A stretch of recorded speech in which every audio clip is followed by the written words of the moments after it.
প্রশ্ন করেছেন, কুসংস্কার মানলে কি ঈমান থাকে? কুসংস্কার মানলে কি ঈমান থাকে? কুসংস্কার মানলে ঈমান থাকে যদি কুসংস্কার কুফরি পর্যন্ত না যায়। ধরুন আপনি যে কুসংস্কার কি মনে করছেন, কুসংস্কার অর্থ হচ্ছে আপনার চোখ নাচছে, আপনি মনে করেন চোখ নাচছে, যেহেতু ডান চোখ নাচছে, স্বর্ণ এখন আমি পাবো, সম্পদ পাবো, হঠাৎ করে মনে হয়েছে, এইটা কুসংস্কার। এটা কুসংস্কার, এতে কোনো সন্দেহ, এটা কুফুরি পর্যন্ত যায়নি। কিন্তু যদি কোনো মধ্যে মনে করেন এইটাই সম্পদ দিবে, তাহলে কুফুরি কাফের হয়ে গেছে। তাহলে কোনো কোনো কুসংস্কার আছে, ধরেন আপনি মনে করছেন যে এই কাজটা করলে আমার ইয়া হবে, বিপদ থেকে উদ্ধার হয়ে যাবে, তাহলে শিরক পর্যন্ত চলে গেছে।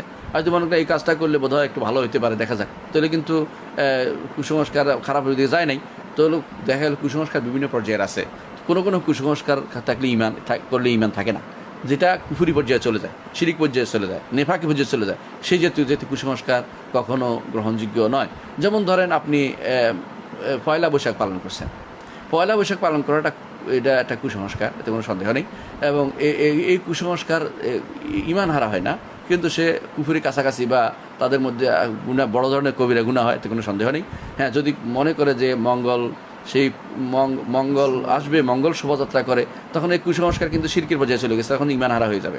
তাহলে বোঝা গেল কুসংস্কার দু ধরনের, কোনো কোনো কুসংস্কার মানলে ঈমান হারা হয়ে যায়, কোনো কোনো কুসংস্কার মানলে ঈমান হারা হয় না, কবিরা গুনাহ হয়। কিন্তু কুসংস্কার সবগুলি কবিরা গুনার নিচে নাই, সবগুলি কবিরা গুনাহ। কুসংস্কারগুলি হচ্ছে বেদাত, কুসংস্কারগুলি হচ্ছে বেদাত, এই বেদাতগুলি হচ্ছে কুসংস্কার।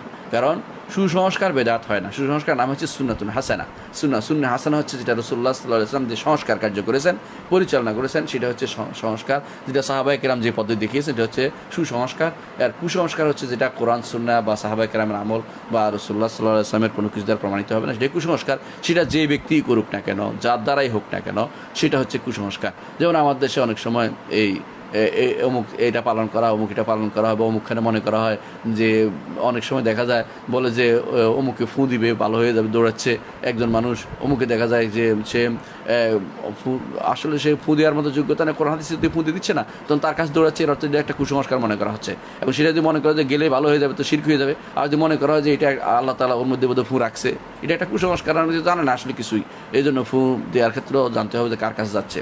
অনুরূপভাবে অনেক সময় বাঁশের ফানি খাওয়ার জন্য দৌড়ায়, বাঁশ কাটে অনেক সময় যে অমুক তারিখে, ভাদ্র মাসের অমুক তারিখে, এগুলি কুসংস্কার, যে পানি খাইলে ভালো হয়ে যাবে, এটা শিরকি বুঝিয়ে চলে যাবে। কারণ ভালো হওয়ার মালিক তো আল্লাহ তাআলা, বাঁশের পানি কিছু করতে পারে না। আসলে ওই সময় এমনিতেই বাঁশের এর ভিতরে পানি আসে, যে কোনো বাঁশ আপনি ভাদ্র মাসের ওই তারিখে কাটলে বাঁশের পানি পাবেন। কোন বদমাশ জানি এটা বাইর করেছে, এবং সে মনে করেছে যে এটা দিয়ে বোধহয় মানুষকে বিভ্রান্ত করা যাবে, করেছে সেটা। মানুষ বাঁশগুলি কেটে শেষ করে দিয়েছে, ওই সময় নিঃশেষ করে দিয়েছে। এটা একটা কুসংস্কার। এই জন্য কুসংস্কার হয় বেদাত না শিরিক, এর নিচে নেই।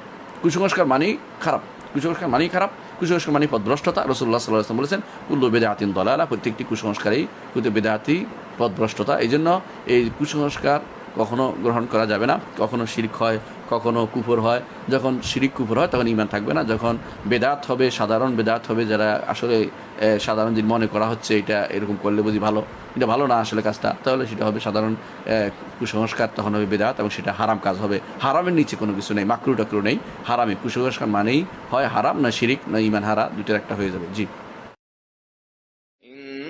إنما المؤمنون الذين إذا ذكر الله وجلت قلوبهم